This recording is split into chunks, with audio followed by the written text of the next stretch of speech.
Hello दोस्तों, आज हम क्लास 12 का फर्स्ट चैप्टर की सेकंड एक्सरसाइज स्टार्ट कर रहे हैं। इससे पहले मैं आपको एक बात बता दूं, इस एक्सरसाइज में एक वर्ड यूज होगा इक्विवेलेंस रिलेशन। हम पिछली एक्सरसाइज में कर चुके हैं कि रिफ्लेक्सिव कैसे होगा, सिमेट्रिक कैसे होगा, ट्रांजिटिव कैसे होगा। तो अगर तीनों रिलेशन सेटिस्फाई करते हैं, एग्जिस्ट करते हैं, तो उन तीनों के कॉम्बिनेशन को बोला जाता है एक इक्विवेलेंस रिलेशन। तो हम पिछली एक्सरसाइज वाला काम ही करेंगे इसमें भी। बस एक नया वर्ड आ गया है इक्विवेलेंस रिलेशन, वो आपको बस याद रखना है। अगर तीनों सेटिस्फाई हैं तो वो होगा, अगर कोई एक भी नहीं है तो वो इक्विवेलेंस नहीं होगा। क्वेश्चन नंबर 1 से स्टार्ट कर रहे हैं। हमारे पास कोई गिवन सेट है, all books in a library of a college, और रिलेशन दे रखा है x and why have same number of page. ठीक है। सबसे पहले हम रिफ्लेक्सिव चेक करेंगे। B1 B1 B2 B2, B1 means book number 1, B2 B2 book number 2, जिसके पेज सेम होंगे या नहीं हो। ठीक है। B1 B1 R में सेटिस्फाई करेगा, क्योंकि अगर हम इस कॉपी के मान लेते हैं कि ये कोई बुक है, तो ये ए इसमें सेटिस्फाई करता है ना रिफ्लेक्सिव की तरह, क्योंकि हम इसी पेज पर हैं, तो रिफ्लेक्सिव तो एग्जिस्ट करता है। सेम इसी टाइप से सिमेट्रिक B1 B2 अगर R में है तो B2 B1 भी R में होगा, सिंपल ही बात है। सेम ट्रांजिटिव के लिए B1 B2 है, B2 B3 है, तो B1 B3 भी होगा। यहाँ पर तीनों एग्जिस्ट कर रहे हैं, तो इसका मतलब ये है कि ये एक इक्विवेलेंस रिलेशन होगा। ठीक है। ये था क्वेश्चन नंबर 1। अब क्वेश्चन नंबर 2 देखते चलो। हमारे पास कोई गिवन सेट है वोल नंबर का 0 से लेकर n तक, और रिलेशन दे रखा है x minus y is a integer, और x minus y belongs to given set. Same reflexive के लिए चेक करेंगे a बिलोंग्स टू r करता है या नहीं। ठीक है। 0 माइनस 0 आप कोई भी वैल्यू इसमें से पुट करना तो ये सेटिस्फाई होगी, तो रिफ्लेक्सिव तो है ये रिलेशन। सिमेट्रिक की बात करते हैं जब हम, तो सिमेट्रिक के लिए क्या चाहिए, अगर a b belongs to r है तो b a भी r में होना चाहिए। ठीक है। अगर हम मान लेते हैं कि 1 और 2 पुट करते हैं, तो 1 माइनस 2 क्या आएगा, -1। देखो भाई, यहाँ पर -1 एक इंटीजर है। ठीक है, वही हमसे पूछा गया, तो ये एक सिमेट्रिक रिलेशन होगा। ठीक है। सेम ट्रांजिटिव के लिए वही कंडीशन। मान लेते हैं हम कोई भी a माइनस बी कोई m इंटीजर आएगा, और b माइनस c कोई n इंटीजर आता है। अगर हम इन दोनों को ऐड करते हैं तो b से b कैंसिल हो जाएगा, और हमें a और c चाहिए, तो a माइनस सी हमारे पास आएगा m प्लस n। कोई भी दो इंटीजर का सम हमेशा इंटीजर होता है, आपको ये पता होना चाहिए। ठीक है। तो ये ट्रांजिटिव भी हो गया। हम तीनों रिलेशन को सेटिस्फाई करने के बाद ये कह सकते हैं कि ये रिलेशन एक इक्विवेलेंस रिलेशन होगा। ठीक है। चलो अब हम स्टार्ट करते हैं क्वेश्चन नंबर 3। हमारे पास वही सेट गिवन है z, और रिलेशन है हमारे पास 2 डिवाइड्स a माइनस बी। ठीक है। सेम रिफ्लेक्सिव के लिए a बिलोंग्स टू r होना चाहिए। हम जब वैल्यू पुट करते हैं 2 माइनस 2 क्या आएगा, 0 आएगा। वो 2 से डिवाइड होता है, तो ये रिफ्लेक्सिव हो गया। अगर हम बात करते हैं सिमेट्रिक के लिए, चलो लेट कर लेते हैं a माइनस बी कोई 2m, 2 का मल्टीपल है 2m। अगर हम यहाँ से माइनस कॉमन लेते हैं तो b माइनस a आएगा, और उस साइड माइनस जाएगा तो -2m हो जाएगा। ये भी 2 से डिवाइड होता है, क्योंकि इसका मल्टीपल क्या है 2। सिमेट्रिक भी हो गया। अब बात करते हैं ट्रांजिटिव के लिए। चलो उसी तरह सिमेट्रिक में जैसे हमने माना था कि a माइनस बी 2m है, तो b माइनस सी को भी मान लेते हैं कोई 2n मल्टीपल ऑफ 2 है। दोनों को ऐड करेंगे। ठीक है। और 2m प्लस 2n हो जाएगा, फिर 2 कॉमन लेंगे, 2 इंटू एम प्लस n हो जाएगा। ये भी 2 का मल्टीपल निकला, तो ये भी डिवाइड होगा 2 से। ये एक इक्विवेलेंस रिलेशन होगा, क्योंकि ये तीनों रिलेशन सेटिस्फाई हो रहे हैं। ठीक है। अब क्वेश्चन नंबर 4 स्टार्ट करते हैं। चलो, हमारे पास कोई गिवन सेट है 1 2 3 4 5 तक। ठीक है। रिलेशन है हमारे पास modulus of a minus B is divisible by 2। ठीक है। तो ये कोई फाइनाइट सेट है, तो हम इसके रिलेशन बनाएंगे पहले 1 3 1 5, क्योंकि वैल्यू पुट करेंगे हम यहाँ पर। देखो 1 माइनस 3 दैट इज -2 का मॉडुलस 2, जो 2 से डिवाइड होगा। ठीक है। सेम इस टाइप से 1 minus 5 that is 4 and which is divisible by 2। इस टाइप से आप रिलेशन बनाएंगे। अब रिफ्लेक्सिव के लिए हम चेक करेंगे 1 1 2 2 3 3 4 4 5 5 है या नहीं है। ठीक है। -1 विच इज डिविजिबल बाय 2, ये रिफ्लेक्सिव हो गया। इसी टाइप से सिमेट्रिक के लिए हम बात करेंगे। जब सिमेट्रिक के लिए a b belongs to r, हम 1 माइनस 3 देखेंगे तो -2 आएगा, वो भी 2 से डिवाइड होगा, तो ये सिमेट्रिक भी हो गया। अगर हम बात करते हैं ट्रांजिटिव के लिए तो 1 - 3 that is -2 which is divisible by 2, और 3 और -5 आल्सो डिविजिबल बाई 2, सो 1 और -5 भी होना चाहिए, -4 which is also divisible by 2, सो ये ट्रांजिटिव भी हो गया। सो हम कह सकते हैं कि ये एक इक्विवेलेंस रिलेशन है। अगर इक्विवेलेंस क्लास हमें चाहिए तो उसकी इक्विवेलेंस क्लास हो जाएगी 1, 3 एंड 5 एंड 2 एंड 4, ठीक है, ये इसकी इक्विवेलेंस क्लास हो जाएगी। हम स्टार्ट कर रहे हैं क्वेश्चन नंबर 5। क्वेश्चन नंबर 5 में क्या है, हमारे पास कोई सेट है वोल नंबर का 0, 1, 2 अप टू इन्फिनिटी, और रिलेशन है a - b is divisible bye 5। यहाँ पर आप देखो, यहाँ पर मोड नहीं है, पिछले क्वेश्चन में सिर्फ मोड था, बाकी क्वेश्चन सारा सेम है। सेम इस टाइप से a 0 होगा, डिविजिबल बाय 5 हो जाएगा, तो हो गया। तो सिमेट्री के लिए वही a - b को कोई 5 का मल्टीपल मान लेंगे, माइनस कॉमन लेंगे, -5 में आएगा और वो भी 5 का मल्टीपल होगा, तो सिमेट्रिक भी हो गया। सेम इसी टाइप से ट्रांजिटिव के लिए a - b कोई 5 का मल्टीपल, b - c भी कोई 5 का मल्टीपल, दोनों को ऐड कर देंगे और तो हमें मिलेगा a - c 5 × m + n which is also multiple of 5, so it is divisible bye 5, it is a equivalence relation.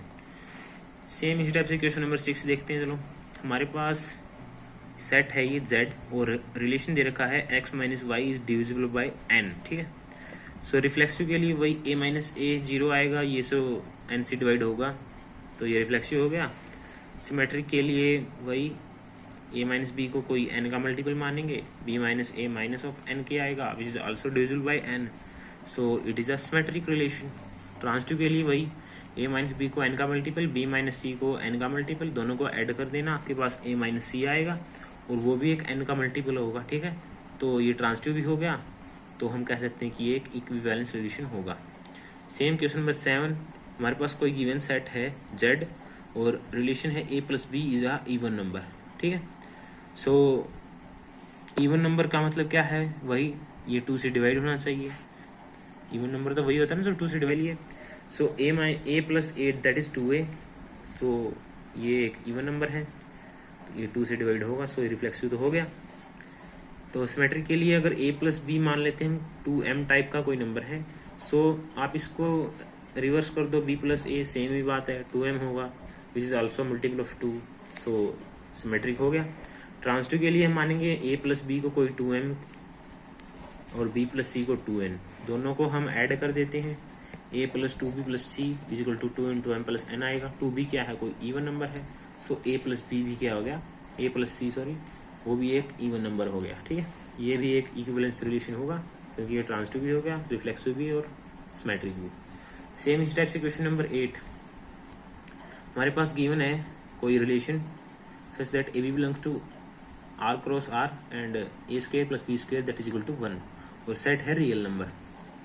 So reflexive के लिए क्या होगा, a belongs to r, so a² + a² that is 1, 2a² is equal to 1, और we can say that it is a not equivalence relation because 2a² is equal to 1 आ गया, ये satisfy नहीं होगा। हमारे पास कोई फंक्शन है f(x to y) और हमारे पास रिलेशन दे रखा है f(a) is equal to f(b), ठीक है।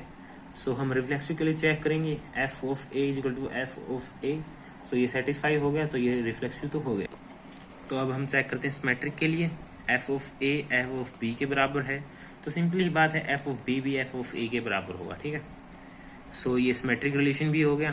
ट्रांजिटिव के लिए क्या है, f(a) अगर f(b) के बराबर है, f(b) = f(c), सो हम कह सकते हैं दोनों इक्वेशन से f(a) = f(c), सो ये ट्रांजिटिव भी हो गया, तो हम कह सकते हैं कि ये एक इक्विवेलेंस रिलेशन होगा, ठीक है।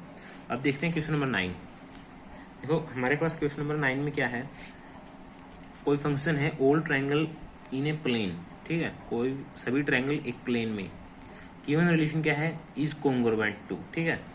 सो रिफ्लेक्सिव के लिए खुद कोई भी एक ट्रायंगल खुद के कॉन्ग्रुएंट तो हमेशा होती है, सो a बिलोंग्स टू r हो गया, तो ये एक रिफ्लेक्सिव रिलेशन हो गया। सिमेट्रिक के लिए हम क्या करते हैं, कोई a रेक्टेंगल है वो कॉन्ग्रुएंट है b रेक्टेंगल के, सो हम कह सकते हैं b ट्रायंगल भी कॉन्ग्रुएंट होगी a ट्रायंगल के, सो सिमेट्रिक रिलेशन हो गया। ट्रांजिटिव के लिए क्या है, a अगर b के कॉन्ग्रुएंट है और b c के, तो a भी c के कॉन्ग्रुएंट होगी, देखो यहाँ से, ठीक है, तो ये ट्रांजिटिव रिलेशन भी हो गया। सो अब क्वेश्चन नंबर 11 स्टार्ट कर रहे हैं। हमारे पास कोई रिलेशन दे रखा है A B to B C, ठीक है। तो रिफ्लेक्सिव के लिए हम चेक करेंगे इस क्वेश्चन में। सो ये आप यहाँ पर ध्यान से देखो, ये रिलेशन किस, पहले की मल्टीप्लाई फोर्थ के साथ, दूसरे की मल्टीप्लाई सेकंड के साथ, इसी टाइप का है। अब देखते हैं, चलो ए बी को हम चेक करेंगे रिफ्लेक्सिव के लिए। सो पहले की मल्टीप्लाई लास्ट के साथ और दूसरे की मल्टीप्लाई तीसरे के साथ, तो A B is equal to A B, so ये रिफ्लेक्सिव हो गया। सेम इसी तरह सिमेट्रिक के लिए, तो हम इसका रिवर्स चेक करेंगे, C D related to A B. So first की और लास्ट की multiply that is C B, and second की और थर्ड की that is A D. So ये बराबर है, तो ये सिमेट्रिक भी हो गया इसी टाइप से। और ट्रांजिटिव की बात करते हैं हम, अगर A B R C D है, so A D equal to B C होगा। सेम हम C D R E F मान लेते हैं, तो C F is equal to D E हो जाएगा, ठीक है। सो अब हम इन दोनों इक्वेशन की मल्टीप्लाई करते हैं, 1 की और 2 की। So A D into C F is equal to B C into D E आएगा। सी से सी कैंसिल, डी से डी कैंसिल, तो हमारे पास बच गया A F is equal to B E, वही हमें चाहिए था। सो एक ट्रांजिटिव रिलेशन भी हो गया। सो हम कह सकते हैं ये एक इक्विवेलेंस रिलेशन होगा, ठीक है। अब हम क्वेश्चन नंबर 12 स्टार्ट कर। क्वेश्चन नंबर 12 में क्या है, एक रिलेशन दे रखा है A B R C D, if and only if A plus D is equal to B plus C. इसमें देखो पिछले वाले क्वेश्चन में क्या था, मल्टीप्लाई, और यहाँ है प्लस, ठीक है। तो फर्स्ट की और फोर्थ का प्लस और सेकंड का और थर्ड का प्लस बराबर होगा, ठीक है। सो रिफ्लेक्सिव के लिए हम चेक करेंगे, ए बी है क्या, so A plus B is equal to B plus A, क्योंकि फर्स्ट का और लास्ट का sum is equal to second का और थर्ड का सम, तो ये बराबर है, तो ये रिफ्लेक्सिव हो गया। सेम इस टाइप से हम सिमेट्रिक को चेक करेंगे। सो अगर A B R B A है, तो फर्स्ट का और लास्ट का sum a plus A that is 2a और b plus B that is 2b, so a is equal to b हो गया। सेम इसी तरह से B A R A B होना चाहिए। सो फर्स्ट का और लास्ट का 2b एंड सेकंड का और थर्ड का 2a, so a is equal to b आ गया। सो एक सिमेट्रिक रिलेशन हो गया। सेम इस टाइप से अगर हम बात करते हैं ट्रांजिटिव के लिए, सो r हमारे पास क्या है, A B belongs to R, B C belongs to R, so A C होना चाहिए। आपको ये कंडीशन पता है। सो लेट मान लेते हैं हम कि A B R C D है, तो पहले का और फोर्थ का sum A plus D that is equal to B plus C, second का और थर्ड का सम। सेम इस टाइप से मान लेते हैं C D R E F है, तो फर्स्ट का और लास्ट का C plus F is equal to D plus E. So अब हम इन दोनों इक्वेशन को ऐड कर देते हैं। So A plus D plus C plus F is equal to B plus C plus D plus E. C और D cancel हो जाएंगे, तो हमारे पास बचेगा A plus F is equal to B plus E. So हम कह सकते हैं यहाँ से A B R E F होगा, क्योंकि ए प्लस एफ और बी प्लस ई का सम बराबर है, ठीक है। तो ये भी एक इक्विवेलेंस रिलेशन होगा, क्योंकि इसमें तीनों रिलेशन सेटिस्फाई हो रहे हैं, ठीक है। अगर आपको कोई डाउट हो तो आप नीचे कमेंट बॉक्स में कमेंट कर सकते हैं, मैं आपको रिप्लाई कर दूंगा, ठीक है। Thank you.